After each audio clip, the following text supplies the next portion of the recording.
सहनौ भुनक्तु सह वीर्यं करवावहै तेजस्विनावधीतमस्तु मा विद्विषावहै। ॐ शान्ति शान्ति शान्ति।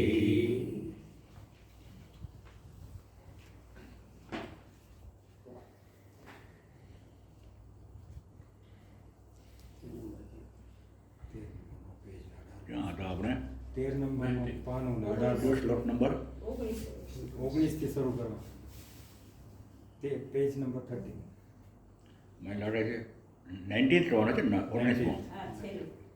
સશરીરમિદં વિશ્વં કિંચિદિષ્ટિ નિશ્ચિતં ન કિંચિદિષ્ટિ નિશ્ચિતં સશરીરમિદં વિશ્વં ન કિંચિદિતિ નિશ્ચિતં શુદ્ધચિન્માત્ર આત્મા ચ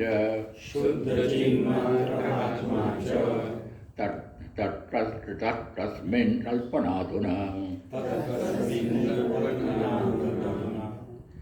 સ્વશરીરમ ઇદં વિશ્વં ન કિંચિત અસ્તિ નિશ્ચિતં શુદ્ધચિન્માત્ર આત્મા ચ તસ્મિन् કલ્પના અધુના. સ્વશરીરમ ઇદં વિશ્વં ન કિંચિત અસ્તિ. શરીર સાથે આ જગત ખરેખર તો છે જ નહીં, નિશ્ચિતમ. શુદ્ધ ચિન્માત્ર આત્મા છે, અને આત્મા તો માત્ર શુદ્ધ ચૈતન્ય સ્વરૂપ છે, એબ્સ્ટ્રેક્ટ કોન્શિયસનેસ. તસ્મિન કલ્પના અધુના. તો પછી આ જગતની કલ્પના શેમાં કરવી? છે જ નહીં, એમાં કલ્પના જાતી થાય.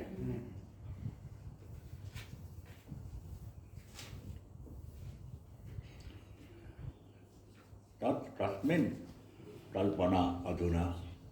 અધુના એટલે હવે, તો પછી હવે આ જગતની કલ્પના કરવી શેમાં? નથી એમાં કલ્પના. શુદ્ધ ચિન્માત્ર આત્મા છે. આત્મા તો માત્ર શુદ્ધ ચૈતન્ય છે, તો એ શુદ્ધ ચૈતન્ય પર પછી કલ્પના પણ આમ જોવા તો કેવી રીતે થાય? તો આ જે શું બધું તો એટલે બધું ન સમજ આવી જેને અનિર્વચનીય છે કંઈક, જે આપણને કોઈ રીતે સમજાવી શકાય નહીં, એવી માયા છે, અનિર્વચનીય માયા. યા મા સા માયા. માયાની વ્યાખ્યા જે કરી, જે નથી એ. જીયા એટલે જે, ના એટલે મા એટલે નથી. જે નથી એ માયા.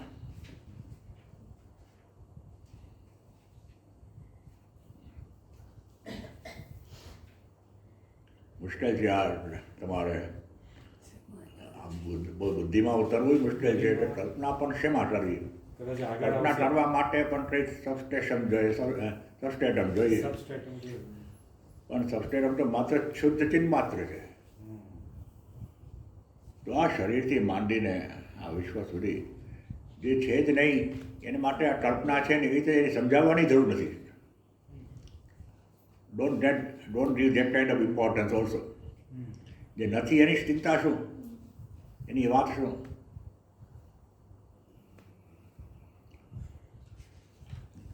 અત્યારે તો કોન્ક્રીટ લાગે છે બધું.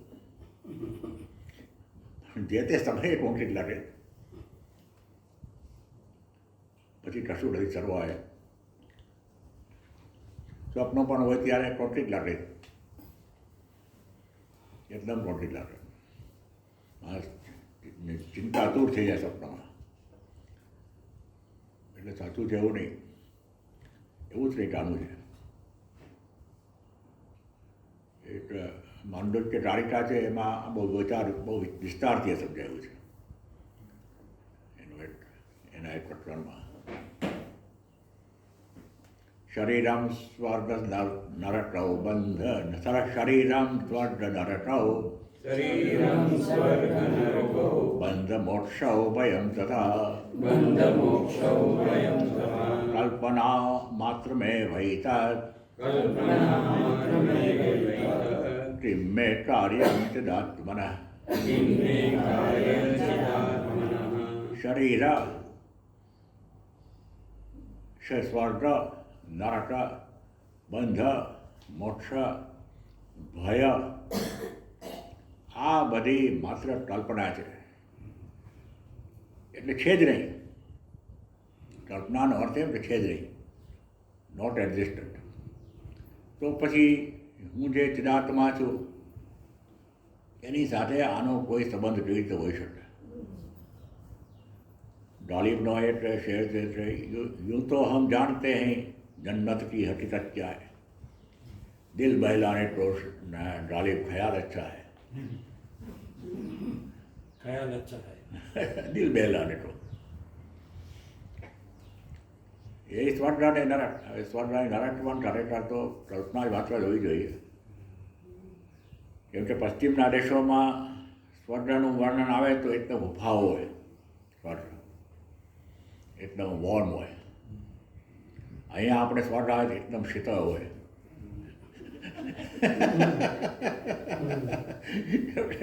ગરમીના ઉલટમાં આપણને શીતળતામાં સ્વર્ગ દેખાય, પેલાને વોર્મમાં સ્વર્ગ દેખાય.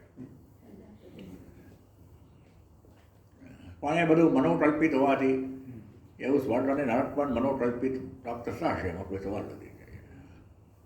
બંધ મોક્ષ અને બંધન મોક્ષ તો છે. બંધન એ માત્ર કલ્પિત હોવાથી મોક્ષ પણ કલ્પિત જ છે, નથી ત્યાં માનીએ છીએ. મોક્ષ જ છે સદા. અને ભય તો દ્વૈત હોય ત્યારે હોય, દ્વૈત છે જ નહીં, માટે ભય પણ કલ્પના માત્ર છે. એની સાથે મારો સંબંધ શું? મેં કાર્યમ ટીપ અહો જન સમૂહેપી ન દ્વૈતમ પશ્યતો મમ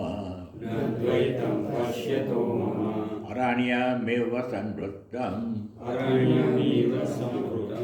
ત્વરતિમ કરવાણ્યહમ અહો ધનસમૂહે અપી ન દ્વૈતમ પશ્યત અરણ્યમ ઇવ સંવૃત્તમ ત્વરતિમ કરવાણી અહમ. આ જન સમુદાયમાં આ મારું રાજ્ય અને આ બધા મારી પ્રજા અને આ બધા મારા કુટુંબના સભ્યોને આટલા, એટલે તો કેટલો બધો ઘાસ રસાલો હશે. એમાં એને તો દ્વૈત ક્યાં દેખાતું જ નથી. અરણ્યમ એવો સંપૂર્ણ. આ તો જાણે જંગલમાં હું બહુ એવું લાગે છે. જંગલમાં એટલે નિર્જનમાં, ત્યાં કશું છે જ નહીં, હું એકલો જ છું. અને એમાં હું શું રતિ કરું, શું આસક્તિ રાખું? એમાં દ્વૈત હોય તો આસક્તિ હોય, અને આ તો અરણ્ય જેવું, જંગલ જેવું, એટલે કે જેમાં જરા કંઈ સત્વ નથી એવું એ જંગલ, એટલે સત્વવિહીન અને આબીડ જંગલ હોય આપણને. દ્વૈત. હા, દ્વૈત મીન્સ દ્વૈત એટલે ડ્યુઆલિટી. ડ્યુઆલિટી હું જતો જ નથી. ડોહાના ડોહા ભલે મારી ચારી બાજુ હોય, મને તો એક તત્વ જ દેખાય છે. અરણ્ય જેવું લાગે છે. અરણ્યમ ઈવ સંવૃત્તમ, જાણે કે આ જંગલ જેવું લાગે છે મને. એ જંગલ માટે આપણે એટલા હોઈએ, ના પણ તો એ રીતે જગતમાં હું એટલો છું. એ દ્વૈત થઈ ગયું ને અરણ્યની જ્યારે કલ્પના કરે છે. હા, એ પોતે જ્યારે અરણ્યની કલ્પના કરે ત્યારે દ્વૈત ના થયું. એટલે દ્રષ્ટાંતની હંમેશા મર્યાદા હોય. ના એ જે હોય પણ એ દ્વૈત થઈ ગયું. રામકૃષ્ણ કહેતા કે વાઘ જેવો ભયંકર છે એનો એક નહીં, શરીર પર ચટાપટા હોય.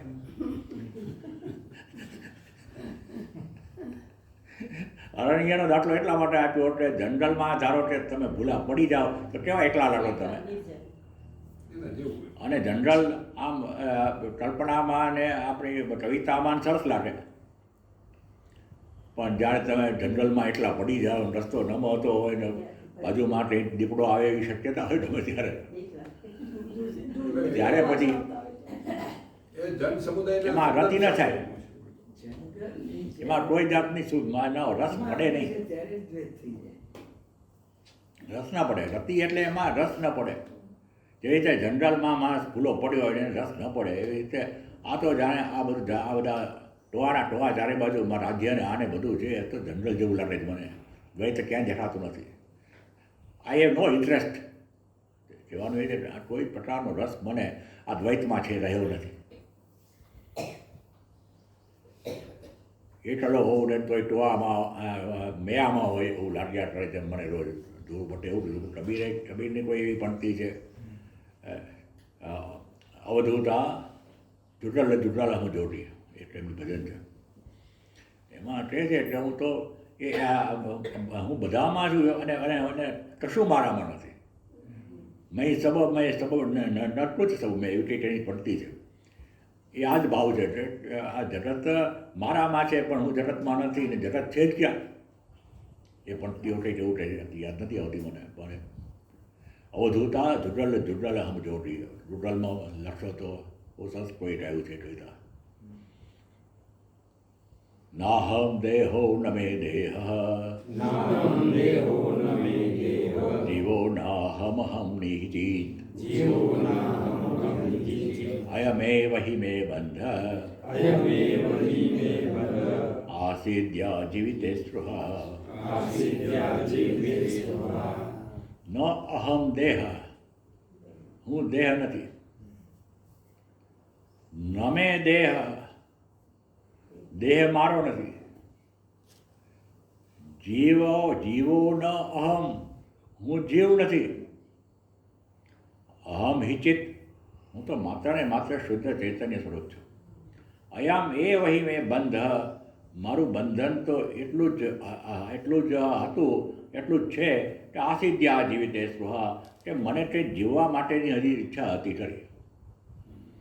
જીવવા માટેની ઈચ્છા હોય એનો અર્થ શરીરને આપણે સત્યતા આપી તો જીવવા માટે ઈચ્છા That's the થાય. point. હા ત્યાં દ્વૈત આવ્યું. હા, શરીરનો સ્વીકાર કર્યો અને હા, એ માટે જીવવાની ઈચ્છા હા, થઈ. જીવવાની ઈચ્છા રહી હા, એ જ. પરંતુ હવે નથી. આ જ મારું બંધન હતું. અયમ એ વહી મેં બંધ મારું બંધન એ જ હતું કે મને જીવનમાં સ્પૃહા હતી જેમ કે હું શરીર માનતો હતો પોતાને પણ હું દેહ નથી. નવે દેહ અને દેહ મારો નથી. કેમ કે મારો દેહ એટલે શું? દેહમાં તમારો માલિકીનો ભાવ કે આ મારું શરીર છે. હવે નાનપણથી તમારું શરીર જે છે માનો છો તમે એને આજુબાજુના લોકો બધા ક્લેમ કરે છે. માં ક્લેમ કરે પેલા તો કુટુંબ ક્લેમ કરે પછી પરણો એટલે પતિ એટલે પત્ની ક્લેમ કરે પછી બાળકો ક્લેમ કરે. તમારે સ્વતંત્ર રીતે ક્યારે જીવ્યા તમે? આમ કરો ને તેમ કરો આમ ન ચાલે ને આમ ન ચાલે. તમારા શરીરને તમારું માનીને કોણે તમને વર્તવા દીધા? માએ વર્તવા દીધા પહેલાં. પછી આખું ચાલ્યું. ટીચરે ન વર્તવા દીધા, સ્કૂલે ન વર્તવા દીધા. તમે આ દેહને માનો છો તમારો એ જ અને અંદરના બેક્ટેરિયા તમે માનતા હશે આ મારો દેહ છે. શરીર તો આટલું બેક્ટેરિયાનું જાતના પેલા અંદર કેટલાય બધા સેલ છે. દરેક સેલનું પોતાનું અસ્તિત્વ હશે. એ માનતા હોય આ મારું ઘર છે.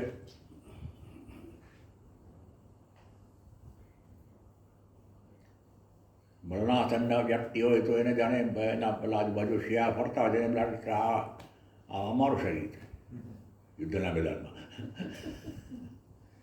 પેલું એક બાટ હતું આફ્રિકામાં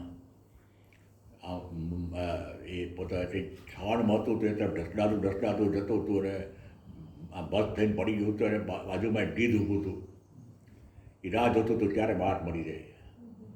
કોઈએ કદાચ એ ફોટો જોયો હતો નેશનલ જ્યોગ્રાફિકમાં એને કંઈક ફર્સ્ટ પ્રાઇઝ મળ્યું હતું.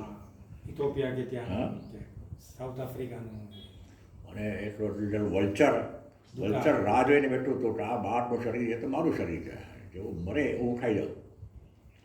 અને પછી પહેલાં એ તો એ પુલિત્ઝર એવોર્ડ મળ્યો અને પછી એને કોઈએ ફોન કરીને પૂછ્યું એનું શું થયું? કે તમે આ બહારને આવી રીતે જોયું ફોટો લીધો પછી તો શું કર્યું? તો કે મારે પ્લેનનો ટાઈમથી મોડું થતું હતું તો હું તો પછી ગયો. તો કે there was no one vulture. There was another vulture behind the camera. Yes. એટલે આ દેહ આપણો છે એ આપણી માન્યતા જ ભૂલ ભરેલી છે. દેહ આપણો હોય તો પછી આપણને પોલીસ પકડીને જેલમાં કેમ નાખી શકે? સરકાર તો માને છે દેહ આપણો સિટીઝનનો દેહ છે, સિટીઝન કંઈક કરે તો આપણે એવું સમાજના બીજા અંગો પણ, સમાજના બીજા ભાગો પણ એમ છે ને આજે કોઈને કોઈ રીતે ક્યાંય એક વ્યક્તિ છે કોઈ પણ જગ્યાએ, યુ આર અ યુનિટ. જેટલું તમે સમાજ સાથે સંકળાયેલા વધારે હોય. આજે વડાપ્રધાન મોદી સાહેબ આપણા વડાપ્રધાન છે, તો એ આપણા વડાપ્રધાન છે. તો સમાજના ભાગ તરીકે જેટલું એનું કામ, જેવું સ્ટેટસ, એટલું એનું you are just a unit. Yes. You are just a unit of family, society, Yes. country, human race. You have no independent existence. જેને તમે તમારું કહો. અહીંયા નંદીગ્રામમાં આવ્યા એટલે 4:30 વાગે વિપુલભાઈ આપણી સામે, વિપુલભાઈ આપણને શીખવવા પૂરતા તો ખરા. વિમલભાઈ. Yes. તો એ 4:30 વાગે આપણે તરત જોઈએ કે ભાઈ હમણાં આપણા છે આવી જશે. અને કોઈને આપણે આપણું કહીએ એટલે એ જુદું ને આપણે જુદા.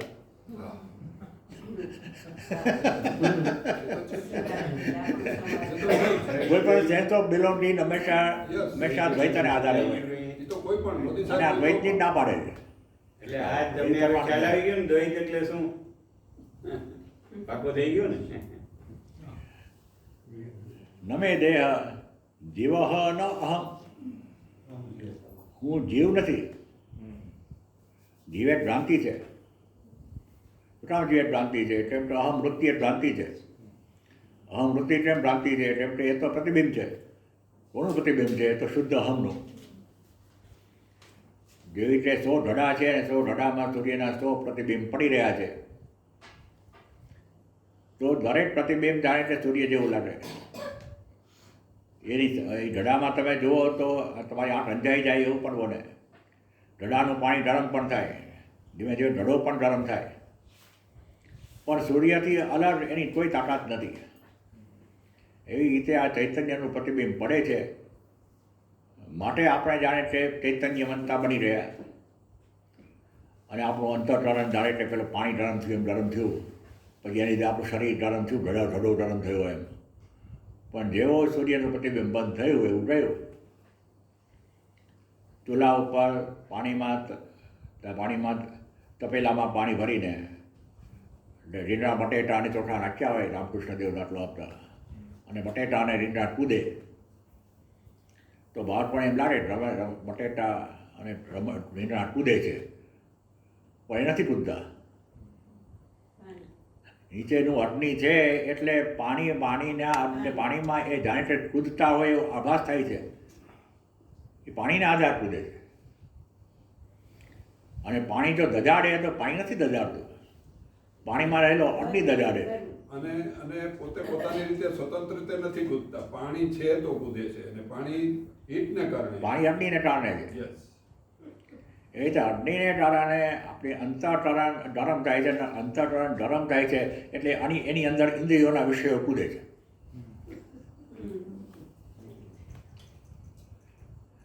પણ એ જીવ પ્રતિબિંબ એ બિંબથી જરાય જુદું ન હોવાથી, સંપૂર્ણતઃ બિંબ પર આધારિત હોવાથી, અને ઢડો તૂટી જાય તો પ્રતિબિંબ રહેતું જ ન હોવાથી અહમ ન જીવ.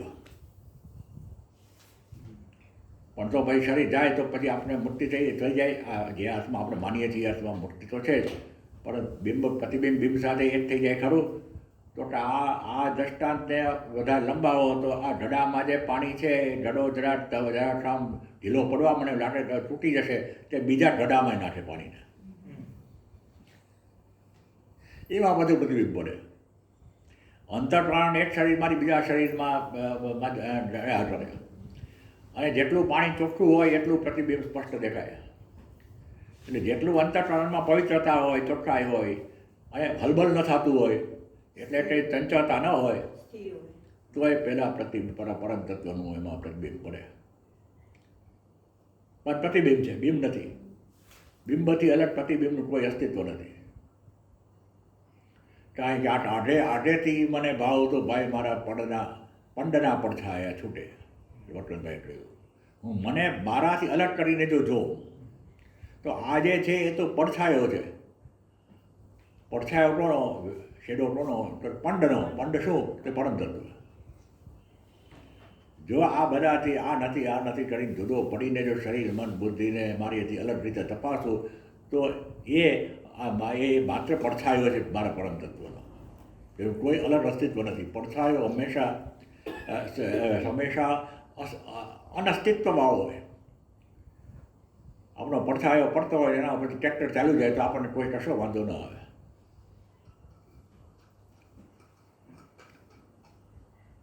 અહો ભુવન કલ્લોલૈઃ અહો ભુવન કલ્લોલૈઃ વિચિત્રૈદ્રાક્ષમૂર્તિતમ વિચિત્રૈદ્રાક્ષમૂર્તિતમ મય્યનંત મહાંબોધૌ મય્યનંતમહામુદો ચિત્તવાતે સમુદ્યતે ચિત્તવાસે સમુદ્યતે. અહો ભુવન કલ્લોલૈઃ વિચિત્રૈઃ દ્રાક્ષમ ઉત્થિતમ મયि અનંત મહાઅંબોધૌ અંબોધૌ ચિત્તવાતે સમુદ્યતે. હું તો જાણે અનંત મહાસમુદ્ર છું, એટલે કે અનંત તત્વ છું, લિમિટલેસ પરમ તત્વ. એમાં કંઈક ચિત્તરૂપી વાયુ ફૂટાયો, વાત લવાયો. ચિત્તવાતે સમુદ્યતે, એમાં મારા ચિત્ત માટે વિક્ષેપ થયો અને કંઈક ચિત્તમાં હલબલાટ થયો. એને લીધે આ ભુવનરૂપી જાણે તે ટલ્લોલ કરતા તરંગો ઉઠ્યા. કલ્લોલૈઃ વિચિત્રૈઃ, અનેક પ્રકારના ડાયવર્સિફિકેશનમાં. દ્રાક્ષમ ઉત્થિતમ, દ્રાક્ષમ એટલે જાણે કે વિચિત્ર તરંગો ઊભા થયા. ભુવન એટલે જગત. કલ્લોલ કરતા આ તરંગો મારામાંથી જાણે કે ઊભા થયા. શું કામ ઊભા થયા? તો ચિત્તવાતે સમુદ્યતે, કંઈક ચિત્તમાં વિક્ષેપ થયો, કંઈક વિચારો શરૂ થયા અને જગત શરૂ થયું. વિચાર એટલે જગત. અને વિચાર બે પ્રકારના, અહમ વૃત્તિ ને દમ વૃત્તિ. એને લીધે જગત થાય. જ્યારે એ શમી જાય તે જગત શમી જાય.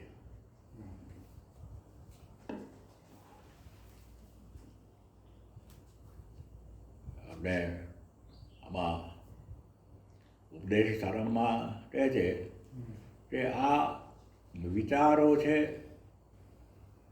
એને વિચારોનો આધારરૂપ એક અહમ વૃત્તિ છે, એ પણ વિચાર જ છે. વૃત્તય અહમ વૃત્તિ આશ્રિતા, વૃત્તયો મનો વિદ્યહમ મન, વૃત્તય અહમ વૃત્તિ આશ્રિતા. આ જે વિચારો છે એ વિચારો કોને છે? તો મને છે. તો અહમ વૃત્તિ, હું એક વિચાર છું, એને આધારે આ બધા વિચારો આવે છે. જાણે હું છું એ એક પ્રમાણમાં કન્ટિન્યુઅસ વિચાર છે. તો સુપરવાઇઝર હોય ને એની પેલા તકલાની મજૂરો બધા ડેઇલી મજૂરો ફરતા હોય. તો વૃત્તયો મનો વિદ્યહમ મન, આ વૃત્તિઓ પણ મન છે અને અહમ વૃત્તિ એ પણ મન છે. એ બંને મનના બે ભાગ પડ્યા, એટલે અહમ વૃત્તિ અને ઇદમ વૃત્તિ. પણ છે બધી વૃત્તિઓ કે ઘણી વૃત્તિઓ શુદ્ધ અહમની. આઈ એમ, હું છું એ શુદ્ધ અહમની સતત અનુભૂતિ આપણને થઈ રહી છે. પણ આઈ એમની એની પછી આપણે કંઈક મૂકી દઈએ છીએ. હું છું ની વચમાં હું મનુષ્ય છું, હું પુરુષ છું, હું સ્ત્રી છું, હું સુખી છું, હું દુઃખી છું, હું બુદ્ધિશાળી છું, ક્વોલિફાઈડ છું, હું વૃદ્ધ છું, હું મરણશીલ છું. આ બધા હું અને છુંની વચમાં જે આવે છે એ આ બધી વૃત્તિઓ. પણ હું છું એ વિચાર નથી, હું છું ને વિચાર છે. I am is not a thought, I am has thoughts, અને in those thoughts are the exams which create this world. They are the barrier. હા They are the barrier. હા A barrier for the human mind, for the human beings. Yes. તો પ્રાણીઓનું અને વનસ્પતિ જગતનું શું? એમાં પણ એક જાતનું ચૈતન્ય તો છે જ, પણ વિચાર નથી. તો એ લોકોનું એ માટે ભોરરીઓની કહેવાય. સંદર્ભમાં આપણે કેવી ત્યાં રીતે એને ભોરરીઓની એટલા માટે કહેવાય છે કે કર્મના ફળ જ્યારે એવા હોય જે તમને જડત્વમાં લઈ જાય, ત્યારે જડત્વના વિવિધ પ્રકારના ક્રાઇટેરિયા આવે. તો આ પ્રાણીઓને પ્રાણીઓ વિવિધ પ્રકારના ક્રાઇટેરિયા આવે છે. અત્યંત જડબુદ્ધિ હોય તો પથરા જેવો થઈ જાય, એનાથી ઓછી જડબુદ્ધિ હોય તો વૃક્ષ થાય, એનાથી ઓછી જળ બુદ્ધિ હોય તો પેલો વંદો થાય ને એવા બધા ઝાડના જોડાઓ થાય. એનાથી ઓછી હોય તો પછી કૂતરો થાય ને બિલાડી થાય.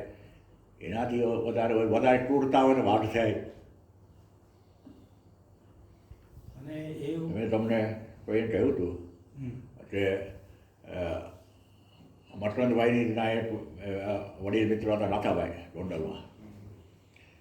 એ બંને એકવાર ગોંડલમાં મકરંદભાઈ ઘરે બેઠા હતા અને એક ઈતળી ભીત ઉપરથી જાતી હતી. ઈતળી એટલે પેલું લોહી ચૂસે ને એવું જીવડું હોય. નાથાભાઈ એટલે મકરંદભાઈ આ ઈતળી છે ને એ પોરબંદરમાં અલી ઘોડાટાળીવાળો હતો. મકરંદભાઈએ અલી ઘોડાટાળીવાળું નામ યાદ રાખ્યું. પછી 2-3 દિવસ પછી પોરબંદર જતું હતું. એટલે મકરંદભાઈએ કીધું તમે જરા પોરબંદર જઈને પૂછજો કોઈ અલી ઘોડાગાડીવાળો હતો ત્યાં. એટલે એ જમાનામાં તો સ્ટેશનમાં ઉતરે એટલે ઘોડાગાડી ઊભી હોય બધી. એટલે ઘોડાગાડી કાઢીને પોરબંદર ગામમાં જતા હતા. પૂછ્યું કે ભાઈ અલી ઘોડાગાડીવાળો કોઈ હતો? તો નામ જ ન લ્યો એટલે થોડા દિવસ પહેલાં જ મરી ગયો. આખા ગામનો ઉતાર હતો. ગામને રાહત થઈ ગઈ ગયો હતો. તો ઈતડીનો જન્મ હોય એ બધી બોટરીઓની છે. એટલે એને કોઈ પાપ પણ એને પુણ્ય પણ નહીં. વાઘ ધારો કે કોઈ મારી નાખે તો એને કોઈ આઈપીસી નીચે સજા નથી શકે. એ ઉપરાંત તમે બીજી ત્યાં કોણ નામ મનુષ્યને જે સત્ય એ સત્યતા છે કે હું આ કરું ન કરું કેવી રીતે કરું. કર્તુમ શક્યમ અકર્તુમ શક્યમ અન્યથા વા કર્તુમ શક્યમ. કરવા જે કરી શકે કરવું હોય તો ક્યારે કરી શકે કેવી રીતે કરવું કે નહીં આ બધું મનુષ્ય નક્કી કરી શકે.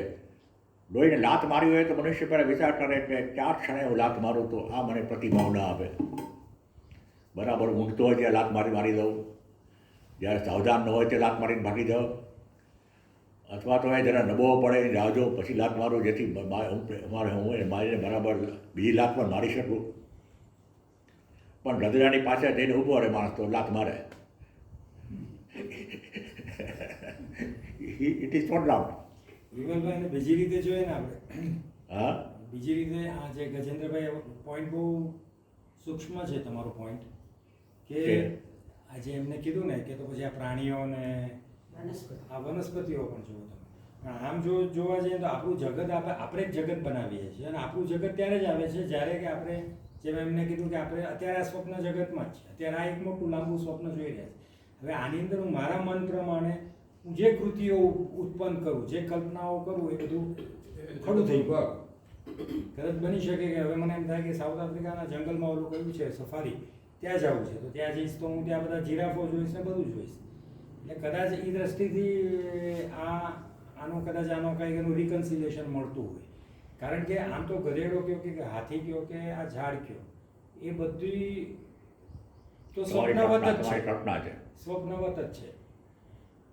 પણ રમણ પોતે કહેતા હતા કે આ પેલો જે હરણ આવ્યો કે પેલો વાનર આવ્યો એ મારે દર્શન કરવા માટે આવ્યો હતો. અહીંના સિદ્ધો ઘણીવાર પશુ આકાર ધારણ કરીને પણ અહીંયા દર્શન માટે આવે છે એવું રમણ કહેતા. પણ એ પણ તમે એટલે સાપેક્ષ દ્રષ્ટિએ જોઈએ તો આ ઢડાનું જ્યાં દ્રષ્ટાંત લઈએ એ 100 ઢડા જો કહીએ તો 100 પ્રકારના અંતઃકરણ તો ખરા ને. એ પણ તમે જો it is within the domain of mind. પરંતુ આ 100 ઢડા છે એવું જે વિચાર કરે છે એ કોણ? તો પછી એ એક જ તત્વ આવી જાય. એ ખરું તત્વ એક જ છે. એ તત્વ એક જ છે, સૂર્ય એક જ છે. અને વિચાર કરે છે એના 100 ઢડામાંથી સૂર્ય અને લીધે 100 ઢડા થયા. એ વિચાર કરનારો જે છે એ 100 ઢડા કરતા જુદો છે. પણ એ વિચાર કરે છે ત્યારે એને ખબર પડે છે. વિચાર નથી કરતો ત્યારે એક ઢડામાંથી બીજા ઢડામાં ટ્રાન્સફર થયા કરે છે. તમે લોકો કદાચ એ વિચાર આપણે કરીએ છીએ. ઘડો નથી કરતો, ઘડાનું પાણી નથી કરતું, જાનવરો નથી કરતા. એ વિચાર અને એ નિષ્કામ એક જાતનું છે. આપણે કહીએ છીએ કે આપણે જે કંઈ કરીએ છીએ એના પરિણામો આપણે ભોગવવા પડે છે, કારણ કે દ્વૈત છે. તમે દ્વૈતથી પર થાવ તો એ લોકો અમુક રીતે તો દ્વૈતથી પર જ છે, કારણ કે એ લોકોને તો ક્વેશ્ચન ડઝન્ટ એરાઇઝ. હા હા, પણ અત્યારે તમે ના ના, એ ભેદથી પર નથી. કે એને અંદરનું જે ચૈતન્ય તત્વ છે એ ચૈતન્ય તત્વને આપણા ચૈતન્ય તત્વ જો એક જ હોય અદ્વૈત્ય પ્રમાણે, તો એની ભૂમિકા કઈ અને કઈ રીતે એ પેલો ભાણ કહેતો હતો કે ભાણ કહે છે ભટકીશ નહીં, બોલે એ બીજો નહીં, કરવાનું છે નથી કાંઈ, ઓઢીને સૂઈ જા. હા, આ જે બધી બાબતો છે એ એક જાતનું સૂક્ષ્મ સાયુજ્ય છે. કોની સાથેનું? જડ ચેતન સાથેનું. અને આપણે ચેતનની પરાકાષ્ઠા છીએ એટલે બધું ભાષામાં મૂકીએ છીએ અને સાથે સાથે એમ પણ કહીએ છીએ કે આ ભાષાની મર્યાદા છે, આ સ્વપ્ન છે, આ કલ્પના છે, અને કલ્પના દ્વારા આપણે કરીએ છીએ. વાસ્તવિકતામાં તો એ છે જ નહીં. તો એનો વિચાર કરવાનો, એ દ્રષ્ટિએ હું વિચાર કરું. કેમ કે એ વિચાર મનુષ્ય જ કરી શકે છે, માટે ભગવાને મનુષ્ય લોટે શબ્દો આપ્યો.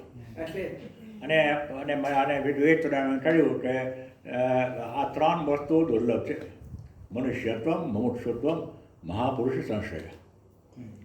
દુર્લભમ ત્રયમેવ એતત દેવાનુગ્રહેતુતમ. ઈશ્વરની કૃપા હોય તો આ 3 મળે: મનુષ્યત્વમ, મુમુક્ષુત્વમ, મહાપુરુષ સંશ્રય. એનો અર્થ એમ થયો કે મનુષ્ય લોકમાં જ તમને ખરેખર આનો અધિકાર છે, પરંતુ આ વિચાર કરીને પોતાના સ્વરૂપ સુધી પહોંચવાનો. પણ એમાં એવું ના બીજા બધા જે છે એ મનુષ્ય જીવનમાં જે કંઈ તમે સારું ખોટું કર્યું હોય એના સંદર્ભમાં તમારા કર્મોને એ ભોગવાવે છે. એમાં કર્તૃત્વ નથી હોતું, એમાં કોઈ કર્મ બંધાતા નથી હોતા. નથી હોતું. તો થિયરી ઓફ ઇવોલ્યુશન પ્રમાણે વાઘમાંથી માણસ ક્યારે બને? કારણ કે એને તો શેમાંથી વાઘમાંથી માણસ ક્યારે? વાનરમાંથી વાનરમાંથી કે વાઘમાંથી જ્યાંથી બને ત્યાં તો હું કહું છું કે ક્યારે બને એમ. તો શેમાંથી શું બન્યું? તમે જરા મોટેથી બોલજો, કેમ કે આજે ત્યાં તો ભાષા નથી, બીજું કંઈ નથી. હું એમ વિચારું કે જે શુદ્ધ ચૈતન્ય છે એ ચૈતન્યનું જો સ્પિરિચ્યુઅલ ઇન્વોલ્વમેન્ટ અથવા તો ઇવોલ્યુશન થતું. ઇવોલ્યુશન શુદ્ધ ચૈતન્યનું ક્યારેય ન થાય. જે ઇવોલ્યુશન થાય છે એ માત્ર અંતઃકરણનું થાય. હા, એટલે એ ફક્ત ને ફક્ત આ મનુષ્ય પૂરતું છે. અને મનુષ્ય પોતે આ જે કંઈ છે વિચારોની દુનિયા કે આપણી સ્વપ્નલોકની દુનિયા એ આપણે એને એ સમજી શકે છે, એને સમજી શકે છે, કેમ કે એની સ્વતંત્રતા તેમાં છે, એની સંભાવના એમાં છે. પણ સંભાવના કોની છે? અંતઃકરણની, શુદ્ધ ચૈતન્યની નહીં. મેં એક દ્રષ્ટાંત શુદ્ધ ચૈતન્ય જે છે એમાં ક્યારેય કોઈ સંભાવના હોઈ શકે, અસંભાવના પણ હોઈ શકે નહીં. શુદ્ધ ચૈતન્ય તો પરમ શુદ્ધ છે. જે અશુદ્ધિ છે, જે કર્મ બંધાય છે, જે કર્મ ભોગવે છે, એ તો અંતઃકરણ છે. દેહો ન જાનાતી, સતો ન જાનાતી. એનો મતલબ એમ છે વિમલભાઈ, હું જે રીતે અમારી દ્વિધા છે, ઓકે, અને તમારી પાસે આપણે આ જે જગત છે, પછી એ પ્રાણી જગત હોય કે વનસ્પતિ જગત હોય, એને આપણે માનીએ છીએ કે એમાં એક જાતનું ચૈતન્ય છે. અને એક જાતનું ચૈતન્ય જાતનો હોય નહીં હોય, એ ચૈતન્ય છે. આપણે ચૈતન્ય છે અંદર રહેલું. અને આપણે એ પણ માનીએ છીએ કે મનુષ્ય જ્યારે કર્મો કરે ત્યારે પેલું તમે કહ્યું એમ ઇતરી બને એના કર્મોને કારણે. તે આ બધા પ્રાણીઓ કે વનસ્પતિ જગત એ આપણે મનુષ્ય કરેલા કર્મોને કારણે આ બધા જીવ લેતા હશે કે એમાં ચોક્કસ એમ. કેમ કે એ ભોગ ભોગવે છે, તમે કર્મોને ભોગવે છે. ગજાનનભાઈ, તમે વિજ્ઞાન અને અધ્યાત્મને ભેગા કરો છો. કરવું જ પડે. મને જરા મને પૂરું કરવા દેશો. મને આ પૂરું કરવા દે. તમે આ રીતે ના કહેશો, તમે પૂરું કરો જ. તમારી પાસે તો ઘણું જાણવાનું તમે કાપી નાખો છો મારી ના, એકબીજાની પ્રશંસા કર્યા વિના તમે પોઈન્ટ પર આવો. હા બોલો, હવે બોલો. વિજ્ઞાન એમ કહે છે આપણે કે આ ઉત્ક્રાંતિથી એક કોષી જીવ, બહુકોષી જીવ, કાચપો ને વાનર. અધ્યાત્મ નથી માનતું. અધ્યાત્મમાં સીધો મનુષ્ય, સીધો પ્રાણી, સીધી વનસ્પતિ ઉત્પન્ન થઈ છે. બ્રહ્માજીએ બધાનું સર્જન કર્યું છે. એમાં ઉત્ક્રાંતિ. એટલે તમે ઇવોલ્યુશનના સંદર્ભમાં કહો છો ડાર્વિનના? આપણે વાત નથી કરતા. ના, ડાર્વિનના સિદ્ધાંત અહીંયા નહીં પડતો. ડાર્વિનનો હું સિદ્ધાંત એ જ રીતે કહું, ડાર્વિનનો સિદ્ધાંત અધ્યાત્મ. ડાર્વિનના સિદ્ધાંતની હું વાત જ નથી કરતો ભાઈ. હું ફક્ત એટલું જ કહું છું કે આપણે એમ માનીએ છીએ કે જે આ ચૈતન્ય તત્વ છે પ્રાણ તત્વ કે જે કંઈ ગણો એ વાઘમાં પણ છે. છે, વાંદરામાં પણ છે, બરાબર, ગરોળીમાં પણ છે, એ લોકોને આંખો પણ છે ને કાન પણ છે ને ડુક્કરમાં પણ છે, ખરું કે નહીં? ચૈતન્ય છે બધે. એ ચૈતન્ય છે. આંખે કાન ન હોય છતાં પણ છે. હા છે, છતાં પણ મોટો આંખ વિનાના પણ પ્રાણી હોઈ શકે.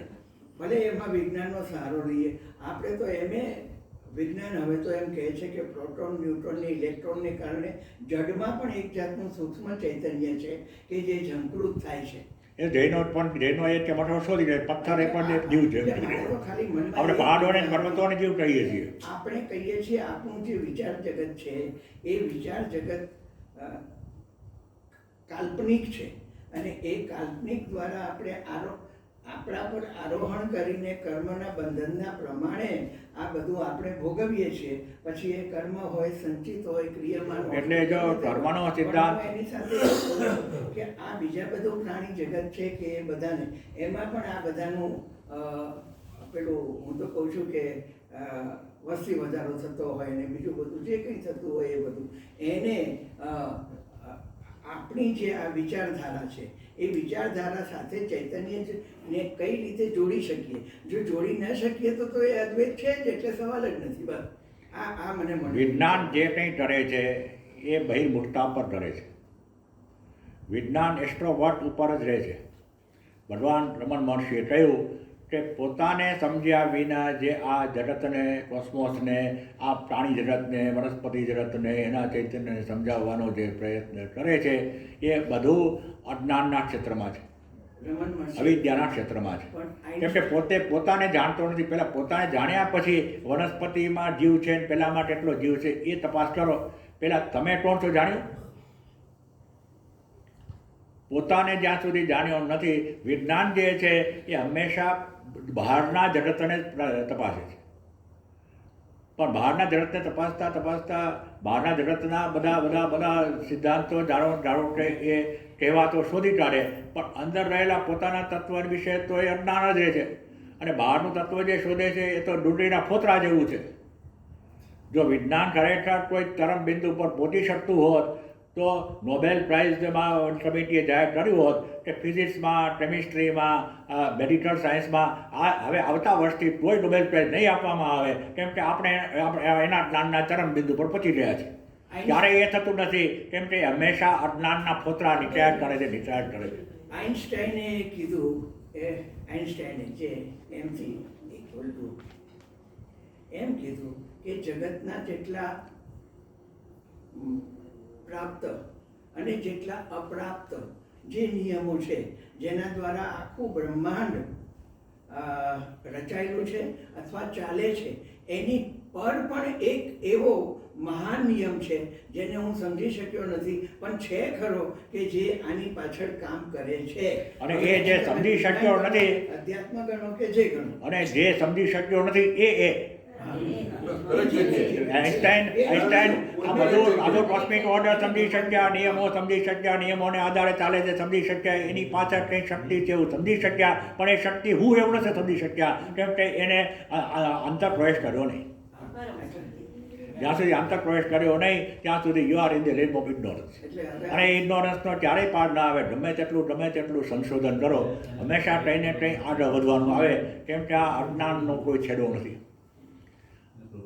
આ જેવા મુલ્લા નસરુદ્દીન એકવાર ઊંચી બેઠક પર બેસીને મસ્જિદમાં કંઈ ઉપદેશ આપતા હતા, મુલ્લા હતા એટલે. તો કોઈએ કંઈક પ્રશ્ન પૂછ્યો હોય, મુલ્લાને ના આવડ્યો, તો કે તમે તો આ ઉપર આ વેદી ઉપર બેઠા છો ને તમને આ પ્રશ્ન ના આવડ્યો? તો કે વેદી ઉપર એટલા માટે બેઠો છું કે મારે જે જાણું છું એ મારે તમને સમજાવવું છે. હું નથી જાણતો એ મારે જો સમજાવવાનું હોત તો આ વેદી એટલી બધી ઊંચી જાત, હું દેખાત નહીં તમને. અજ્ઞાન હંમેશા અજ્ઞાન તો બ્રહ્મ જેવું છે અને અનંત છે. અને ગમે તેટલા એમાં આગળ વધો ઓબ્જેક્ટિવ સાયન્સમાં ક્યારેય તમે એ પરમ તત્વને પહોંચી શકવાના નહીં, કેમ કે જે શોધ કરે છે એ જે છે. તમને બાદ કરીને તમે આ બધું શોધી રહ્યા છો તમારા અંદરના જગતમાં છે ને એક વસ્તુ તમે જો પરમ્યુટેશન કોમ્બિનેશન જો તમે ધ્યાનમાં આવતું હોય તો મેથેમેટિક્સ આપણે સમજીએ તો ઇટ ઇઝ એન્ડલેસ. અત્યારે જે આ બધી શોધખોળ થઈ હજી 10-25 વર્ષ પછી તમે જોશો સાવ નવી જ શોધખોળો, જેમ આપણે આજથી 15-20-25 વર્ષ પહેલા મોબાઈલ હતા નહોતા, આ આવી ગયા, હવે આપણા જીવનનું એક અવિભાજ્ય અંગ થઈ ગયું. એમ તમે વિચાર કરો, મને હમણાં જ એક બહુ મોટી માન વ્યક્તિએ મને એક વાત પૂછી, મને કે જો આ સાયન્સનું કેટલું મોટી લિમિટેશન્સ છે કે તમે એકવાર વિચાર કરો કે સમજો નંબર આંકડાઓની શોધ જ ન થઈ હોત તો શું હોત? બીજી વાર કહો. આંકડા હા 0, 1, 2, 3, 4 હા, આની શોધ જ ન થઈ હોત તો આપણે અદ્વૈતમાં પહોંચી ગયા હોત.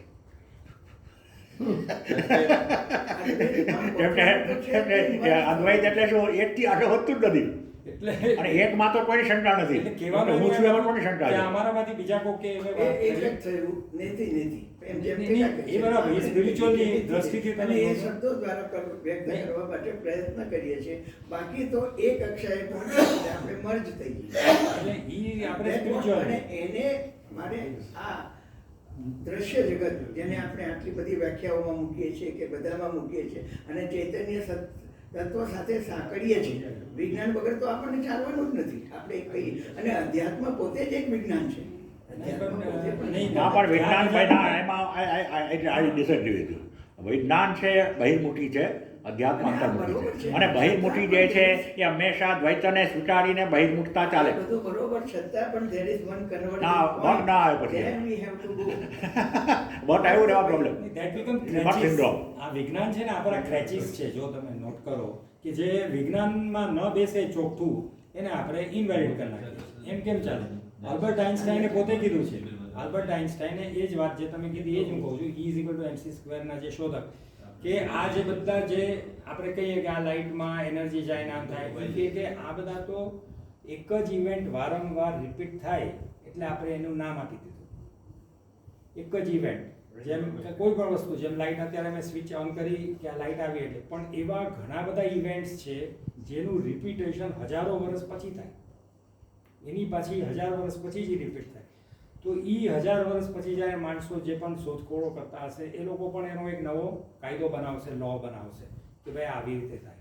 એટલે he is trying to tell કે ધેર ઇઝ કહે ને ઇન્ફાઇનાઇટ, એટલે અનલિમિટેડ પોસિબિલિટીઝ.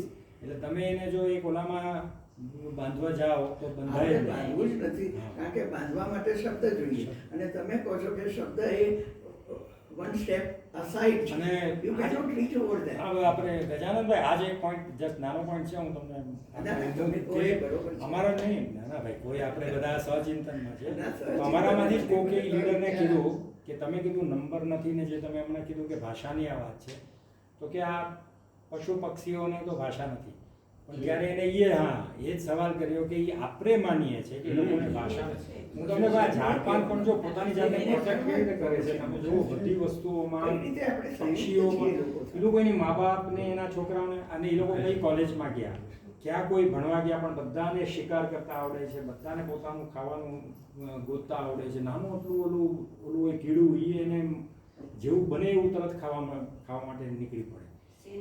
એટલે એ દ્રષ્ટિથી આ બધા કાયદા કાનૂન આપણે ગૌરા કરી નાખ્યા કે નહીં, આ પ્રમાણે જ ચલાય કે આમ એવું, એટલે કે we have become taken it as a crutches, એની બહુ અવલંબ થઈ ગયા. એટલે ભાઈએ કીધું ને ઘણા વર્ષો પછી રિપીટ થશે. હા, એ ભાઈને કહેજો મને મળે, હું કહીશ ને ક્યારે રિપીટ થશે. એ તો હવે રહ્યા નહીં. આલ્બર્ટ આઇન્સ્ટાઈન આપણે પુરાણમાં લખેલું છે.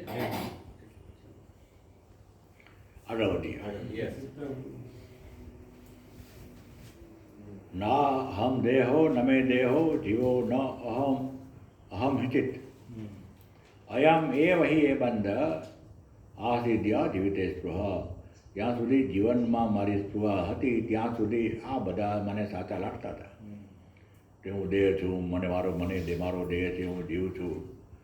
પરંતુ જ્યાં સુધી અને જેવી મને સ્પષ્ટતા આવી કે હું ચૈતન્ય છું, ત્યારે આ બધું મારો બંધ હતો જીવન સાથેનો, મનુષ્ય દેહ સાથેનો, એ રહ્યો.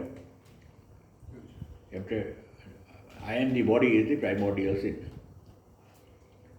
અહો ભુવન ટલ્લો લઈ બોલ્યા મને અનંત મા સાગર રૂપી મહારાજમાં ચિત્ત રૂપી વાયુ વહેતા આ તરંતો ઉઠ્યા. પછી શું થાય, તરંગો ઉઠ્યા એટલે આ બધા આપણને આ સાયન્સ શું કરે છે, ફલાણું શું કરે છે, જીવ જગત કેવી રીતે વર્તે છે, વનસ્પતિ જગત કેવી રીતે વર્તે છે ને આ બધા રહસ્યોનો કેવી રીતે ઉદ્ઘાટન કરવાની એ બધા પ્રશ્નો ઉઠ્યા એ તરંગો ઉઠ્યા. હા, એ તો ક્યાં ઉઠ્યા? ચિત્તમાં ઉઠ્યા. ચિત્તમાં. ઉઠ્યા એટલે આ બધા પ્રશ્નો સ્ફુર્યા. પ્રશ્નો સ્ફુર્યા એટલે ક્યાં સ્ફુર્યા? દ્વૈતમાં સ્ફુર્યા. દ્વૈતમાં સ્ફુર્યા એટલે શું? વનસ્પતિ જગત જુદું છે, હું જુદો છું, આ જુદું છે, જીવ જગત જુદું છે, આ કોસ્મોસ જુદું છે. જુદાઈ સિવાય કોઈ વિજ્ઞાન વિકસી શકે નહીં. વિજ્ઞાન હંમેશા દ્વૈત પર આધારિત હોય અને દ્વૈત જ સત્ય નથી તો વિજ્ઞાન સત્ય ન હોઈ શકે.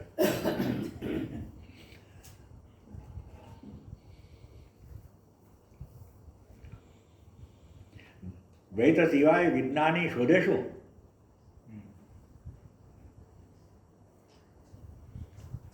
બધા વિજ્ઞાનો રમણ મહર્ષિ કહેતા કે they are in the reign of ignorance.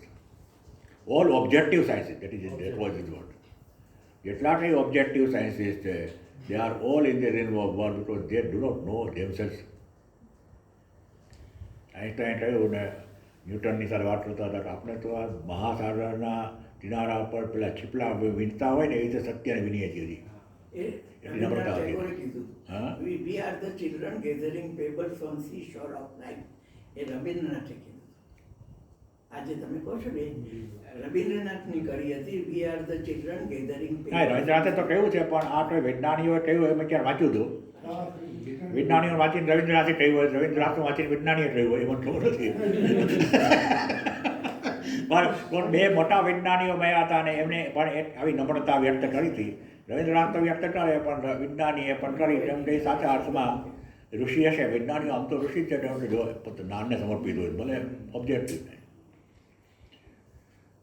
પરંતુ આ વિચાર આવ્યા, આવા શરૂ થયા એટલે વિચાર વિજ્ઞાનના આવ્યા. એટલે પછી વિજ્ઞાન દ્વારા આપણે બધું સમજવાનો પ્રયત્ન કર્યો. જીવ જગતને, વનસ્પતિ જગતને, અંદરો અંદરના વ્યવહારોને, 8 વર્ષ પછી સુધી, 7 વર્ષ પછી શું થશે એ બધા પ્રશ્નો આપણને વિચાર્યા. કેમ કે આપણી અંદર પેલો તરંગ ઉઠ્યો. તરંગ ઉઠે ત્યાં સુધી આવા બધા વિચારો આવશે, અનિવાર્ય છે. It can not be dispose. પરંતુ તરંગો ન ઉઠે તો મય્ય અનંત મહાબોધૌ ચિત્તવાતે પ્રશામ્યતિ અભાગ્યા જીવવર્ણીજો જગત્પોતો વિનશ્વરઃ મયી અનંત મહાબોધૌ. આ અનંત સમુદ્ર, અફાટ સમુદ્ર જેવો હું, જેમાં ક્યાંય બીજું કશું છે નહીં એવું અનંત ચૈતન્ય એવો હું, એમાં પેલું ચિત્તનો વાયુ ફૂટાયો એટલે જાણે ત્યાં આ પોટા અને આ બધા ફીન ને બધા ઊભા થયા. તરંગો, વિચારોના, ચેતના, વિજ્ઞાનના બધા. અભાગ્યા જીવવર્ણની જો. પરંતુ આ જીવરૂપી વાણીઓ, વણી જેને વાણીઓ, અભાગ્યાત જીવવાણી છે. પરંતુ અભાગ્યાત કમનસીબે, એમ તો વાણીઓ હતું એટલે આ તો મહાનસીબ બધું તૂટ્યું. આમ તૂટવું. અભાગ્યાત જીવવણી જ જગત્પોતો વિનશ્વર. આ જેવું વાયુ શાંત થઈ ગયું એવું પેલું વાન ડૂબ કરી પડી ગયું. પણ વાયુ શાંત થવાથી વાહન કેમ પડી જાય? તો બારે સડ બરાબર ખુલ્લા મૂકીને સડાટ પાણી વાહન જતું હોય અને એકાએક જે સડમાં જે પાણી વેવ ભરાતો હોય શાંત થઈ જાય તો વાહન કપડી પડે. It loses the speed. એટલે એનું વાહન તૂટી ભાંગ્યું. કેમ કે પેલું ચિત્ત વાયુ શમી રહ્યો, વિજ્ઞાન શમી રહ્યું, આઈન્સ્ટાઈન શમી રહ્યા, બધા વિચારો શમી રહ્યા. વનસ્પતિના, પ્રાણી જગતના, પથ્થર જગતના આપણને જે બધી ચિંતાઓ હતી એ ચિંતાઓ જેવી સુષુપ્તિ અવસ્થા ઊભી થઈને શમી ગયા. શમી ગયું તો સમાધિ અહમૃત્તિ નિદમૃત્તિ જેવા સમયા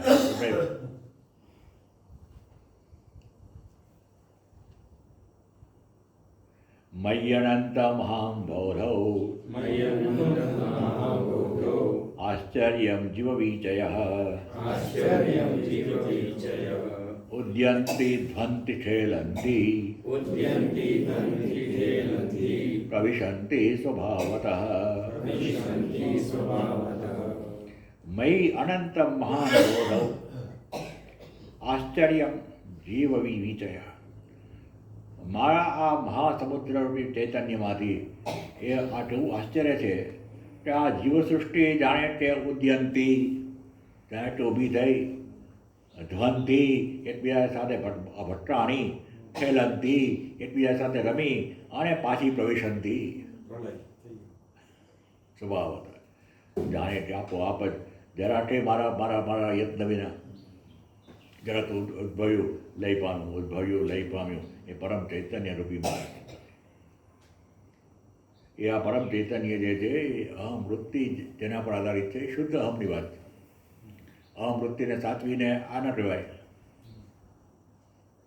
મહાબોધો એ આપણે તો બધા આમાં આ બધા જે તરંગો ઊભા થયા અને અથડાયા એ આપણે અત્યારના વ્યક્તિત્વમાં પણ વ્યક્તિત્વની પાછળ જે એકમાત્ર અસ્તિત્વ છે એમાંથી આ બધું ઊભું થયું અને નાશ પામ્યું અને એનાથી જરાય અલગ નથી કેમ કે પ્રતિબિંબ છે એનું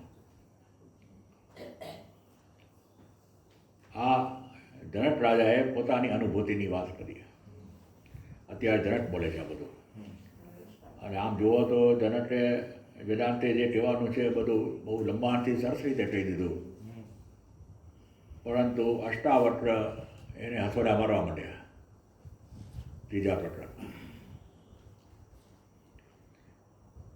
અને એનો જવાબ એ પાછો જનક બહુ સરસ આપે છે 5 મિનિટ છે હજી આપણે 2-3 શ્લોક કરીએ અવિનાશીનમાત્માનં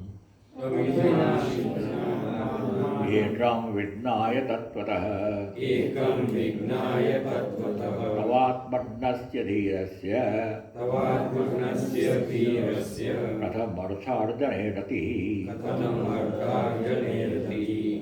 અવિનાશિનમ આત્માનમ એકમ એક જ આત્મા એક જ પરમ તત્વ જે અવિનાશી છે એને તે તત્વત વિજ્ઞાય એનું તત્વ તે બરાબર સમજી લીધું છે એવું જણાય છે તું વાતો જે મોટી મોટી કરે છે પડતી પરંતુ તવ આત્મજ્ઞસ્ય ધીરસ્ય તો આત્મજ્ઞ છો અને ધીર છો બરાબર તારામાં બુદ્ધિનો પ્રકાશ બુદ્ધિમાં એ પરમ તત્વનો પ્રકાશ પડ્યો છે પ્રથમ અર્થ અર્ધને રતિ તો પછી શેર બજારનો ભાવ જોવાની કેમ ઈચ્છા થઈ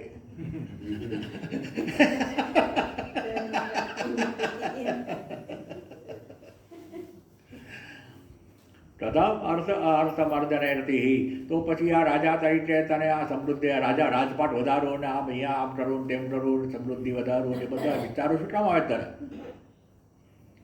જેવા તત્વને પામી ગયો હતો આત્માનાનદઃ પ્રીતિઃ વિષય ભ્રમગોચરે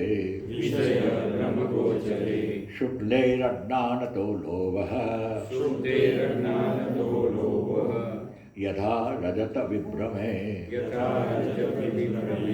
આત્મા અજ્ઞાનાત અહો પ્રીતિઃ વિષય ભ્રમ ગોચરે શુક્તે અજ્ઞાનતઃ લોભ યથા રજત વિભ્રમે જે રીતે કોઈ માણસ સમુદ્રના કિનારે એટલો શાંતિ જતો હોય અને ત્યાં સરસ મજાનું છીપલું એવું પડ્યું હોય જે સૂર્યના પ્રકાશમાં એવું ચમકતું હોય જાણે ચાંદીનો ટુકડો પડ્યો છે તો પછી આજુબાજુ જોઈને કોઈ જોતું નથી એમ જોઈને ધીમેથી નીચે વહીને પેલા ચાંદીના ટુકડા તરીકે છીપલાને પકડે અને હાથમાં આવે ત્યાં ખબર પડે છીપલું છે પછી એ છીપલાનો મોહ ન રહે ને મૂકી દે પાછો માટે આ ચાંદી નથી એ જે આપણને ખબર પડે છે એને એવું જ્યારે ખબર પડે છે ત્યારે એને લોભ નથી થતો પણ જ્યારે એને આ ચાંદી નથી એવું અજ્ઞાન છે ત્યાં સુધી એને આ ચાંદી છે એમ માનીને એની પાછળ લોભ કરે છે રજત વિભ્રમે કેમ ચાંદીનો ભ્રમ થયો એને છીપલામાં એ રીતે આત્મ અજ્ઞાનાત અહો, પોતાના સ્વરૂપમાં જે છલોછલ આનંદ રહ્યો છે એના અજ્ઞાનને કારણે પ્રીતિ થાય છે, વિષય ભ્રમટોચરે. વિષયોમાં પ્રીતિ જન્મે છે કારણ કે એમાંથી મને સુખ મળશે એવી એક ભ્રાંતિ જન્મે છે, જે ખરેખર ભ્રાંતિ કોના પર છે? મારા પર જ છે. જે કંઈ આનંદનો અનુભવ થાય છે એ મારા સ્વરૂપનો આનંદ જ છે. એ પછી તમારો આઈસ્ક્રીમ ખાવાનો આનંદ હોય તો પણ મનની સ્થિતિ છે એવી જે એ આનંદનો અનુભવ, સુખનો અનુભવ કરાવે છે આપણને. મન જો અશાંત હોય તો સુખનો અનુભવ ન થાય. માટે તમારા પોતાના સ્વરૂપના અજ્ઞાનને લીધે આ વિષયોમાં સ્થિતિ જન્મે છે, વિષયોમાં સુખ છે એવો ભ્રમ જન્મે છે, અને માટે વિષયો માટે પ્રીતિ જન્મે છે.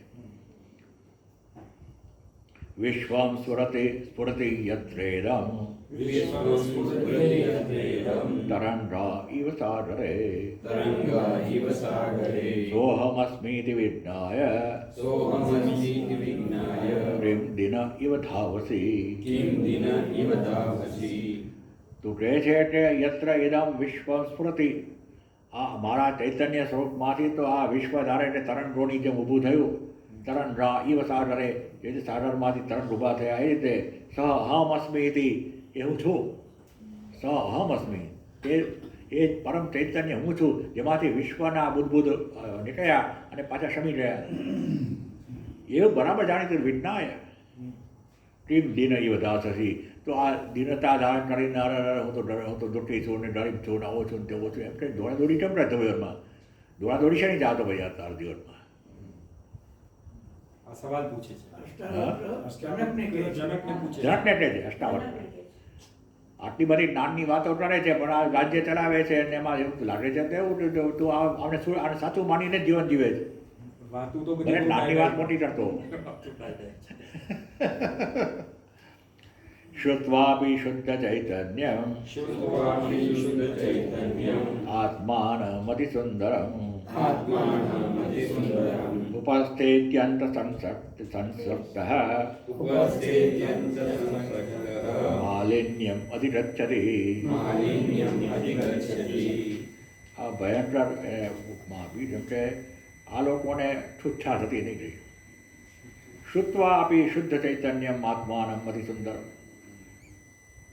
જે શુદ્ધ ચૈતન્ય છે પોતાનું સ્વરૂપ અતિ સુંદરમ, કેમ કે સુંદરતાની અવધિ ત્યાં આવી જાય છે, કેમ કે એ સૌથી વધારે તમને સુખ આપે છે. સુંદરતા હંમેશા સુખ આપે, પ્રસન્નતા આપે, શાંતિ આપે, શીતળતા આપે. એ તું પોતે જ છો. અને છતાં ઉપસ્થે અત્યંત સંસક્ત. મનુષ્ય જીવન જે છે એમાં બે વસ્તુઓ એનિમલ ઇન્સ્ટિંક્ટ મનુષ્યમાં બરાબર અકબંધ રહી છે. We have just refined it, distilled it, but they are still there with equal power. એક છે તમારી જાતીય વૃત્તિ અને એક તમારી ખોરાક વૃત્તિ.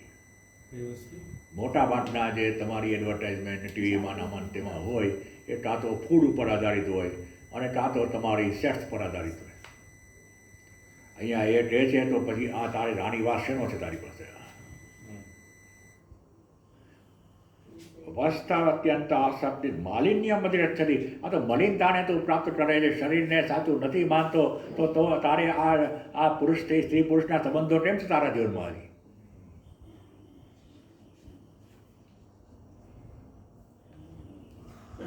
માલિન્ય મધિરચ્છતિ, મલિનતાને પ્રાપ્ત કરે છે. દેહને સત્યતા આપ્યા વિના કોઈ દિવસ આ જાતીય સંબંધો હોઈ શકે જ નહીં. દેહને સત્યતા આપવાની તો અવધિ છે ત્યાં. It's is animal instinct. એમાં શા માટે પડ્યો છો તો રાણીવાસે નાતા પુત્રો પૌત્રોના બધામાં શ્રમ પડ્યું તો બધું તું આસક્ત થાય છે. હા, આસક્ત થાય છે. એમ કે છે આસક્ત થાય છે. આસક્ત થાય છે એટલે મલિનતાને પ્રાપ્ત કરે. આસક્ત થાય તો જ આમાં ઇન્ડલ્જ થઈ શકે માણસ. અનાસક્ત માણસ ઇન્ડલ્જ ન થઈ શકે. કોઈ પણ ઇન્ડલ્જન્સ ખોરાકની હોય કે જાતીયતાની હોય એ તમારી આસક્તિ વિના થઈ શકે નહીં. રામકૃષ્ણ દેવ કહેતા કે પુત્રનું મરણ થયું હોય એ દિવસે પતિ પત્નીને કોઈ દિવસ જાતીય વૃત્તિ ઉદ્ભવે નહીં. આસક્તિ હંમેશા તમારે તમારી મનની સ્થિતિ છે. મનની સ્થિતિ હોય તો જ આસક્તિ આવે. આસક્તિ આવે તો જ આ સંબંધો આવે. સર્વભૂતેષુ ચાત્માનં સર્વભૂતેષુ ચ આત્માનં સર્વભૂતાનિ ચાત્મને સર્વભૂતાનિ ચાત્મનિ મુનિર્જાનત આશ્ચર્યં મુનિર્જાનતાશ્ચર્યં મમત્વમ અનુવર્તતે. મમત્વં અનુવર્તતે. સર્વભૂતેષુ ચ આત્માનં. ગીતાનો શ્લોક લીધો એમણે. ગીતા પછી આવી દ્રષ્ટાવત્ર. પ્રાણી માત્રમાં પોતાને જુએ છે અને પ્રાણીમાં અને બધા પ્રાણીઓમાં પોતાને જુએ છે. પ્રાણીઓ અને પોતાને બધા પ્રાણીઓમાં જુએ છે. એવો તું મનનશીલ વ્યક્તિ છો મુનિ. જાણત બરાબર સમજે છે, છતાં પણ આશ્ચર્ય છે કે મમત્વમ વર્તતે. આ મારું રાજ્ય, અમારું કુટુંબ, અમારું મહેલ, હજી તારામાં આ બધી મમત્વની વૃત્તિ તો કેમ દેખાય છે? તો પછી આટલો જ્ઞાની છો તો. ઓમ પૂર્ણમદઃ પૂર્ણમિદં પૂર્ણાત પૂર્ણમુદચ્યતે પૂર્ણસ્ય પૂર્ણમાદાય પૂર્ણમેવાવશિષ્યતે. ઓમ શાંતિ શાંતિ શાંતિ. હરિ ઓમ. શ્રી ગુરુભ્યો નમઃ. હરિ ઓમ.